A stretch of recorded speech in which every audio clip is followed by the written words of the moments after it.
नमस्कार दोस्तों, मैं हूं आपका अपना साथी सूरज पटेल। जहां पर आज हम इस वीडियो में सामान्य हिंदी के तहत सबसे इम्पोर्टेंट चैप्टर छंद को देखेंगे।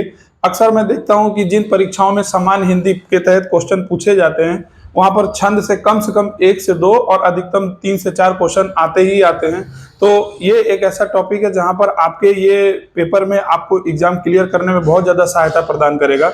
लेकिन उसके लिए कंडीशन ये है कि आपको छंद के बारे में बहुत ही बेसिक और बहुत ही अच्छी जानकारी होनी चाहिए। जहां पर मैं इस वीडियो के माध्यम से पूरी कोशिश करूंगा कि आपको छंद के बारे में मैं जितना हो सके उतना शॉर्ट ट्रिक के माध्यम से जानकारी दूं, जिससे कि आप एग्जामिनेशन हॉल में आप अधिक से अधिक क्वेश्चन को सही सही करके अपना एग्जाम क्लियर करते हुए सिलेक्शन फाइनली ले पाए। तो दोस्तों शुरू करते हैं सामान्य हिंदी की तरफ सबसे इंपॉर्टेंट चैप्टर छंद।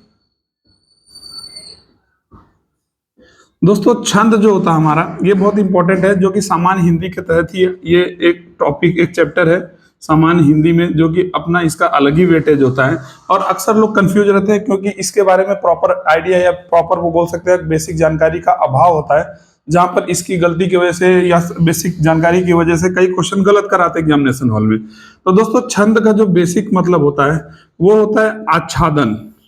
अगर मैं इसका शाब्दिक अर्थ लिखूं तो आच्छादन, या इसको ढकना भी आप बोल सकते हैं। लेकिन बात यह है कि ये इसका कई बार क्वेश्चन ऐसे पेपर में आता है कि छंद का शाब्दिक अर्थ क्या है, तो आप बोल सकते हैं आच्छादन या ढकना। और दोस्तों दूसरा सवाल जो आता है, इसके प्रतिपादक कौन थे, मतलब छंद के बारे में सबसे पहले किसने बताया। तो इसके बारे में आचार्य पिंगल ने सबसे पहले छंद के बारे में बताया। और मैं आपको पिंगल के बारे में ही बता दूं, ये पाड़िन थे, ये इनके अनुज थे। पाड़िन के ये कौन थे? अनुज थे, यानी कि इनके छोटे भाई थे। तो इसके प्रति एक तरफ से ये प्रतिपादक थे किसके? छंद के। और अगर मैं इसमें बोलूं, इनकी पाणिन इनके अनुज थे। अब इसके बाद अगर हम परिभाषा की बात कर लेते हैं, छंद की परिभाषा की बात करते हैं, तो दोस्तों जिस वाक्य में, जिस पंक्ति में या जिस रचना में यति, तुक, गति और विराम के साथ ज्ञता हो, उसे ही हम छंद कहते हैं। अब ये क्या है दोस्तों, यहाँ पे 4 टर्म मैं आपको दिखा रहा हूँ, यति, तुक, गति और विराम। जिस पंक्ति, जिस रचना में ये 4 चीजें विद्यमान होगी और उसको आसानी से गाया जा सकता है, ऐसे ही पंक्ति रचना को ही हम बोलते हैं छंद। एक उदाहरण लेते हैं, उदाहरण के माध्यम से आपको समझ में आ जाएगा कि छंद किसे कहते हैं। तो आई होप इतनी चीज आपको क्लियर हो पा रही होंगी। तो दोस्तों बोलते नहीं, तो अब इसमें हम बात करते हैं, एक उदाहरण लेते हैं जहां पर मैं आपको उदाहरण के माध्यम से सारी चीजें क्लियर करना चाहूंगा। एक बहुत इंपॉर्टेंट श्लोक है या दोहा है, रहीमन पानी राखिए, रहीमन पानी राखिए,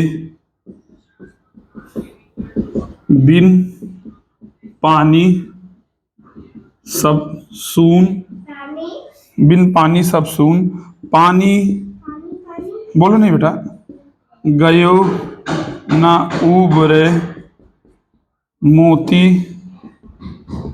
मानुष चून। दोस्तों ये मैंने एक उदाहरण लिया जहां पर आपको मैं इन उदाहरण के माध्यम से आपको यति, तुक, गति और विराम से ये सब समझाने की कोशिश करता हूं किस प्रकार से ये छंद होता है, और इसमें हम मात्राएं निकालना सीखेंगे, उसके बारे में हम आगे बात करेंगे। फिलहाल आप देखिए, जो ये एक ऊपर का जो ये वाक्य है या पंक्ति, उसमें जो ये एक इंटरवल जनरेट कर रहा है, या जो एक इन दोनों में जो ब्रेक दे रहा है, इसी को ही हम बोलते हैं यति। ये हो गया हमारा यति।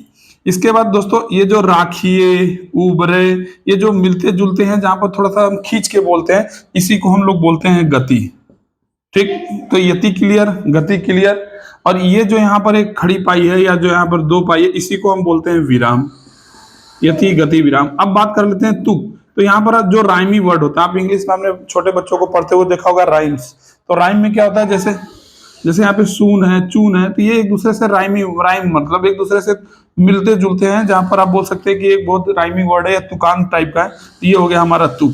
तो ये 4 चीजें इस पूरे पंक्ति में विद्यमान है। तो आप इसको आसानी से आप गा भी सकते हैं, रहीमन पानी राखिए, बिन पानी सब सून, पानी गए ना उबरे मोती मानस चून। तो इस पंक्ति को यहाँ पर हम बोल सकते हैं कि ये छंद है। अब ये छंद में कौन सा छंद है, इसके बारे में हम बात करेंगे, बोलो नहीं। इसमें हम बात करेंगे कि ये कौन सा छंद है, ये आगे हम देखेंगे। फिलहाल आपको बेसिक आइडिया लग गया कि यति क्या होता है, गति क्या होता है, विराम क्या होता है और तुक क्या होता है। तो दोस्तों इसके आगे हम बढ़ते हैं। दो तीन चीजें जहां पर एक किसी भी परीक्षा में जहां पर सामान्य हिंदी के तहत में छंद आता है वहां से ये क्वेश्चन पूछे ही जाते हैं, उसके बारे में थोड़ा हम बात कर लेते हैं। दोस्तों हम सबसे पहले बात करते हैं गढ़। गढ़ सूत्र क्या होता है? गढ़ सूत्र से पहले हम समझते हैं गढ़ क्या होता है। तीन वर्णों से बने हुए शब्द को गढ़ बोलते हैं। एक गढ़ सूत्र होता है, आप याद रख सकते हैं, की वर्ड है या माता राज भान सलगा, ये कीवर्ड है जिसको कि आपको याद रखना चाहिए। यहां पर आप देखिए 1 2 3 4 5 6 7 8 और अंतिम के ये जो दो हैं, एल से इसको बोलते हैं लघु मात्रा और ग से हो गया गुरु मात्रा। इस बारे में अभी हम बात करेंगे। या बोलो नहीं बेटा, यह से यगड़ मगड़ तगड़ रगड़ जगड़ भगड़ नगड़ सगड़। तो यहाँ पर कुल मिला के 8 गढ़ सूत्र है। कुल ये क्वेश्चन आता है कि कुल कितने गढ़ होते हैं, तो कुल 8 गढ़ होते हैं, जबकि आखिरी के दो एल और ग यानी कि ल और ग से होते हैं लघु मात्रा और ग से गुरु मात्रा। तो दोस्तों इसका हम आगे इस्तेमाल करेंगे। फिलहाल एक क्वेश्चन यहाँ बनता है, तो हमने यहाँ पर एक देख लिया कि गढ़ सूत्र क्या होता है। गढ़ 3 वर्णों से मिलकर बना हुआ शब्द होता है और गढ़ सूत्र में या माता राजभान सलगा ये होता है। तो दोस्तों अब हम बात करते हैं छंद के प्रकार। छंद के प्रकार बोलिए या छंद के भेद। तो दोस्तों छंद के भेद मुख्यतः तो दो ही होते हैं, लेकिन एक तीसरा भी है जिसको कि हम बोलते हैं स्वच्छंद या फिर केचुल छंद, अलग अलग नाम देते हैं। तो मेनली जो होते हैं वो दो ही होते हैं। एक होता है मात्रिक छंद, मात्रिक छंद, मात्रिक छंद। दूसरा होता है वर्णिक छंद, वर्णिक छंद। और तीसरा होता है एक केचुआ छंद। इसके कई नाम है, केचुआ छंद, एक बोलते हैं इसको रबड़ छंद, अलग अलग नाम है। इसको रबड़ छंद भी बोलते हैं, क्योंकि इसके बारे में भी देखते हैं। देखिए मात्रिक छंद में क्या होता है दोस्तों, जहां पर हम छंदों की पहचान मात्रा के आधार पर करते हैं। ऐसे छंद जहां पर हम मात्रा के आधार पर छंदों की पहचान करते हैं उसको बोलते हैं मात्रिक छंद।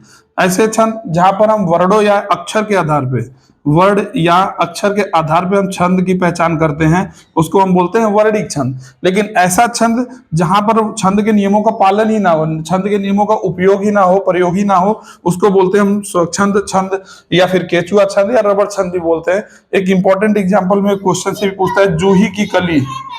तो जूही की कली, अब जूही की कली कई बार ये पूछता है कि ये कैसी, ये कौन सा छंद है, तो ये आप बोल सकते हैं जूही की कली एक तरफ से रबड़ छंद या केचुआ छंद या स्वच्छंद छंद भी इसको कहते हैं। ये आप सामान्य तौर पे बोल सकते हैं जहाँ पे कि छंद में जो छंद के नियम होते हैं उनका प्रयोग ही ना हो, ऐसी रचना को आप केचुआ छंद भी बोल सकते हैं। जैसे आजकल के आप गानों को आप देखते हैं, इसमें तेरा घाटा मेरा कुछ नहीं जाता, या यो हनी सिंह के जितने भी आप रैम सॉन्ग उठा लीजिए, वो सारे एक तरफ से किसके उदाहरण है, वो रबड़ छंद या स्वच्छंद या केचुआ छंद के उदाहरण है। तो दोस्तों हम एक एक मात्रिक एक एक छंदों को हम इन डिटेल देखते हैं। सबसे पहले हम मात्रिक छंद को पकड़ते हैं। दोस्तों मात्रिक छंद की हम बात करते हैं, बोले नहीं, अगर हम मात्रिक छंद की बात करें तो दोस्तों मात्रिक छंद में देखिए यहां पर मैं लिखता हूं छंद का नाम और यहाँ पे प्रथम चरण में मात्रा, छंद का नाम, और यहाँ पे हम बात करेंगे प्रथम चरण में मात्राओं की संख्या। शॉर्ट में आप समझने की कोशिश करिए। सबसे पहला छंद हम लेते हैं दोस्तों सोरठा। सोरठा दोस्तों, सोरठा के प्रथम छंद में कुल मात्राएं होती हैं 11। उसके बाद हम लेते हैं बरवे। बरवे में दोस्तों मात्राओं की संख्या प्रथम चरण में होती है 12। इसके बाद हम लेते हैं दोहा। दोहा के दोस्तों प्रथम चरण में मात्राओं की संख्या होती है 13। इसके बाद हम लेते हैं चौपाई। पीछे चौपाई में दोस्तों मात्राओं की संख्या होती है 16। हाँ बेटा, ओके ओके बैठो, भी बताते हैं 16। हाँ जाओ मम्मा के पास जाओ बेटा, जाओ, हाँ जाओ जाओ जाओ। उसके बाद दोस्तों आता है रोला। रोला में हम मात्राओं की संख्या होती है 24। यहाँ पे छठा लिखता हूँ दोस्तों। इसके बाद आता है नंबर गीतिका। गीतिका दोस्तों, गीतिका में छंदों की संख्या, मात्राओं की संख्या होती है 26। इसके बाद आता है हरि गीतिका।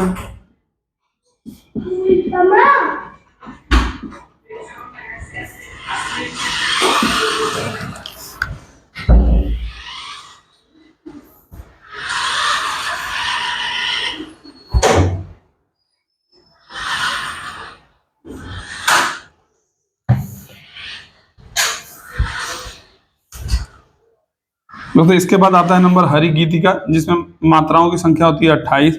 और इसके बाद दोस्तों आता है उल्लाला। उल्लाला में भी मात्राओं की संख्या होता है 28। दोनों में यहाँ पे मात्राओं की संख्या 28 होती है, लेकिन ध्यान देने वाली बात है इसमें 16 + 12 होता है फार्मूला, और इसमें 15 + 13 होता है। तो ये आप ध्यान रख सकते हैं। तो एक प्रकार से जो मात्रिक छंद होते हैं, मात्रिक छंदों में जो हमारे प्रकार होते हैं अलग अलग होते हैं। 8 प्रकार के: सोरठा, बरवे, दोहा, चौपाई, रोला, गीतिका, हरि गीतिका और उल्लाला। इसके अलावा दोस्तों 2 संयुक्त छंद भी होते हैं, उसकी बात भी यहाँ कर लेते हैं हम। इसके अलावा हमारे पास है 2 संयुक्त छंद। 2 संयुक्त छंद भी होते हैं। पहला हमारे पास है कुंडलियां, कुंडलियां, कुंडलियां, कुंडलियां, और दूसरा होता है हमारे पास छप्पे। दोस्तों कुंडलियां जो होता है हमारा 2 से मिलके बना होता है, और छप्पे हमारा होता है दोस्तों रोला प्लस उल्लाला से मिलके बना होता है। और ये हमारा होता है रोला प्लस दोहा से मिलके बना होता है। रोला और दोहा से मिलके बना होता है। यहाँ पे थोड़ा मैं हटाता हूँ। दोस्तों ये जो हमारे संयुक्त छंद हैं, जो कि कुंडलियां और छप्पे है, इन दोनों में जो चरणों की संख्या होती है वो 6-6 चरण होती हैं। 6-6 चरण होती हैं। कुंडलियों में जो होता है इसमें प्रथम और अंतिम शब्द या वर्ड समान होते हैं। अंतिम वर्ड या शब्द क्या होते हैं इसमें समान होते हैं, इसमें कुंडलिया में। और इसमें भी 4 होते हैं, जबकि कुंडलियों में जो दोहा होता है, प्रथम 2 चरण होते हैं वो दोहा का होता है, आखिरी चरण जो होता है 4 चरण रोला का होता है। ठीक इसी प्रकार से इसमें भी आखिरी चरण जो होता है 4 वो रोला के होते हैं, और उल्लाला के इसमें 2 चरण होते हैं। तो ये जो हमारे 2 संयुक्त छंद हैं ये उसके उदाहरण हो गए। दोस्तों अब हम सबसे पहले एक उदाहरण ले लेते हैं, जहां पर एक उदाहरण के माध्यम से हम काउंट करेंगे मात्रा को, और ये जानने की कोशिश करेंगे कि हमारे पास जो उदाहरण है वो कौन सा हमारा छंद है, छंद का कौन सा प्रकार है। मैं वही ले लेता हूं, या एक शॉर्ट में एग्जांपल ले लेता हूं।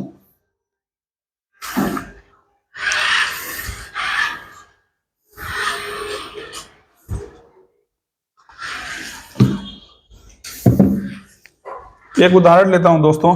इहि विधि, इहि विधि, इहि विधि राम सबहि समुझावा, समुझावा। दोस्तों ये एक उदाहरण से हम समझने की कोशिश करेंगे। सबसे पहले इसमें मात्रा गिनेंगे, मात्रा काउंट कर लेने के बाद यहाँ पर हम देखेंगे कि कौन सा है। लेकिन मात्रा गिनने से पहले मैंने एक चीज आपको बताना जरूरी है। दोस्तों मात्रा हमारा 2 होता है, एक लघु होता है, एक गुरु होता है। गुरु को हम इस प्रकार से, इसको विरतुल बोलते हैं, इस प्रकार से प्रेजेंट करते हैं, जबकि लघु को 1 से। ये लघु जो होता है हमारा 1 मात्रिक होता है, और जो हमारा गुरु या ये हमारा विरतुल होता है ये 2 मात्रिक होता है। 2 मात्रिक में हम क्या करते हैं, इसको 2 काउंट करते हैं, और लघु में 1 काउंट करते हैं। इसके लघु में अगर हम देखें कौन कौन सा है, छोटा अ, ई, उ, री और लिरी, ये हमारे 5 ऐसे होते हैं जो कि लघु मात्रिक होते हैं। जबकि गुरु में अगर हम बात करें, बड़ा आ, बड़ी ई, बड़ी उ, बड़ी री, उसके बाद ए, ऐ, ओ, औ, अंग, अह। इसके अलावा जो हमारे आधे स्वर से, अगर कोई आधे व्यंजन से पहले कोई स्वर आ जाए, आधे व्यंजन से पहले कोई स्वर आ जाए तो वो भी एक तरफ से हमारा गुरु मात्रिक बन जाता है। तो एक आप ये पकड़िए कि यहाँ पे हमारे पास 5 ऐसे हैं जो कि लघु होते हैं, लघु मात्रिक, 1 मात्रिक, बाकी जो बच जाएंगे वो सारे सारे गुरु में आ जाएंगे। अब एक उदाहरण से हम समझेंगे, मात्रा को भी समझेंगे, और ये कौन सा छंद हम ये भी जानने की कोशिश करेंगे। तो देखते हैं इसमें कौन सा हमारा मात्रिक है। ये यहाँ पे एक उदाहरण लिखा मैंने, इहि विधि राम सबहि समझावा। दोस्तों अगर हम इसमें मात्रा को सबसे पहले काउंट करते हैं तो ये छोटी 1 होगा, यहाँ पे मात्रा छोटी 1, यहाँ पर 1 1, यहाँ पर 2 1, यहाँ पे 1 1 1 1, छोटा u 1 2 2।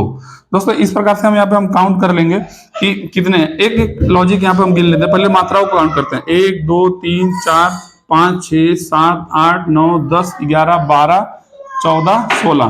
तो दोस्तों यहाँ पे मात्रा की संख्या कितनी है, 16। तो 16 मात्रा से हमें एक चीज ध्यान में आ गया कि ये तो चौपाई है। एक पहली चीज। दूसरा एक ट्रिक मैं बताता हूं, आप इसको ध्यान से देखिए दोस्तों। जब किसी भी पंक्ति के लास्ट में अगर दो मात्राएं जो आती है हमारी वो गुरु आ गई तो वो 100% चौपाई होगा। पहली चीज, किसी भी पंक्ति में अगर राम शब्द आ गया तो भी वहां पे चौपाई ही होगा। और तीसरी चीज, अगर वहां पे जो भाषा है अगर वो अवधी भाषा में रचना है तो भी वो चौपाई होगा। तो दोस्तों चौपाई के लिए 3 ट्रिक आप याद रखिए। पहला, किसी भी पंक्ति के अंतिम के दो दो वर्ड होते हैं, अगर उसका मात्रा दोनों गुरु है तो वहां पे चौपाई होगा। दूसरा, अगर उस पंक्ति में कहीं पे राम शब्द आया है तो भी वो चौपाई होगा। और अगर वो पूरा पंक्ति अवधी भाषा में रचना किया गया हुआ है तो वो भी एक तरफ से चौपाई होगा। और बाकी आपको कुछ समझ नहीं आता तो आप मोटे तौर पे आप मात्रा को गिनिए, और अगर वो मात्रा 16 है तो 16 मात्रा से आप बता सकते हैं कि चौपाई छंद है। और चौपाई हमारा कैसा मात्रिक है? सम मात्रिक छंद है, सम मात्रिक छंद। इसके ऊपर हम बात करेंगे, सम मात्रिक क्या होता है, विषम मात्रिक क्या होता है, या अर्धसम मात्रिक क्या होता है। तो आई होप कि एक बेसिक आइडिया आपको छंद के बारे में लगा। हम आगे की वीडियो में इसके ऊपर हम बात करेंगे कि छंद में किस प्रकार से सम मात्रिक, विषम मात्रिक, अर्धसम मात्रिक, और इसके ऊपर अलग अलग उदाहरण लेंगे और ढेर सारे क्वेश्चन करके देखेंगे कि छंद के किस प्रकार से क्वेश्चन परीक्षाओं में आते हैं और कैसे आप बिना गलती किए हुए उस क्वेश्चन को सही करते हुए अपना फाइनली सिलेक्शन ले पाएंगे। फिलहाल इस वीडियो को इतना ही रखते हैं, तब तक के लिए मिलते हैं अगले वीडियो में। धन्यवाद। बहुत खेला है।